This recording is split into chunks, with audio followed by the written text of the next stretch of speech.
She should have run to the stable. She had discarded the notion, as there wasn't time to ride her mare into the town 5 miles away through the fog and rain and muck of the road, across fields or through woods, to reach the gaslit streets of Stewart's Crossing. Even if she had reached the town, how could she possibly convince the sheriff that she hadn't gone stark raving mad and return in time to save them all? Impossible. Recklessly, she'd run through the house and now regretted she hadn't veered to the stable, where not only the horses were housed, but in the attached shed a variety of tools, hatchets, hammers, and scythes, were stored. She waited. Her only hope was that when he followed her to the rooftop she'd have a chance, a slim one, true, but at least a risky opportunity to turn the tables on him. If she couldn't save herself, at least she might be able to take the bastard with her. And what of the baby? Can't you sacrifice that new unborn life as well? Tears burned her eyes. Again she looked over the curved railing, catching a glimpse of him, now on the 2nd floor, climbing to the 3rd. Now! She leaned over the railing and yelled at the top of her lungs, "Run!"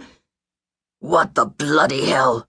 he snarled, glaring up at her, his eyes gleaming a malicious blue above his beard. "Ruth! Helen!" she screamed desperately, hoping to warn the children. "Get the babies and run away as fast as you can!" "They'll never get away," he warned, a smug look twisting the lips she had once kissed with such ardor. How had she been such an imbecile? He laughed again, and the acrid smell of alcohol reached her nostrils.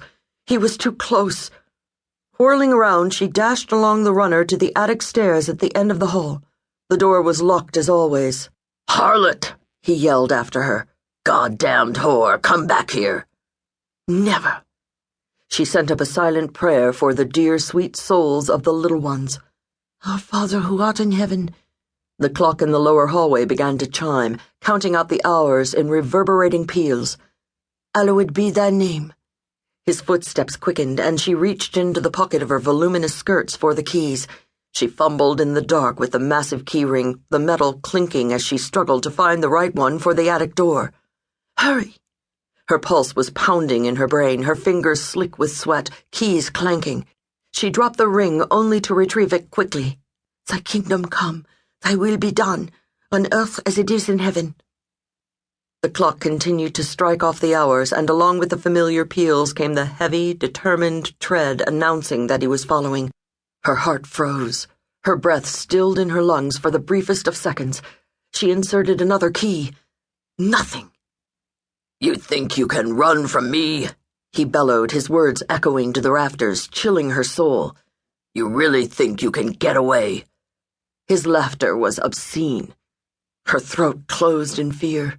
Hands trembling, she forced the key into its lock and twisted frantically.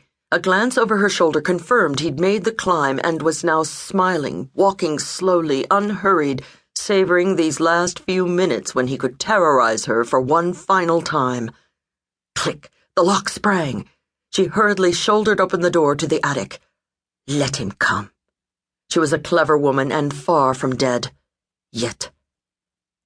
Some way, somehow, with just an ounce of luck, she would save her children, if not herself. The air was thick and dank, smelling of dust. She slammed the door behind her, twisted the lock, then scrambled up the narrow, steep flight in all-consuming darkness. She heard the unmistakable squeak of a bat and a flutter of disturbed wings, but she hardly noticed as she reached the attic floor. "Think, Angelique, think. Do not let him get the better of you." Her mind raced as quickly as her bare feet scurried across the cold floor. This was her chance to even the odds, to grab a weapon to protect herself. She didn't have much time. Up the last winding stairway she ran to the small glass-encased cupola. Rain drizzled down the windows of the tiny room, and her trembling fingers worked feverishly on the latch of the door. Please, please, please. The lock gave way with little effort, but the tiny door to the roof was stuck, its sodden wooden frame swollen shut. Gritting her teeth, she tried again, throwing her shoulder into the door and feeling the damp wood hold tight before finally giving way. He was closer now. She heard him at the base of the attic stairs, rattling the doorknob. No! Desperately, she flung her weight into the door, and it finally gave way, opening in a whoosh as it was caught by the wind, shrieking down the chasm of the river far below. Frigid rain spit from the sky, clouds obscuring the moon, but she didn't pause to look, just quickly returned.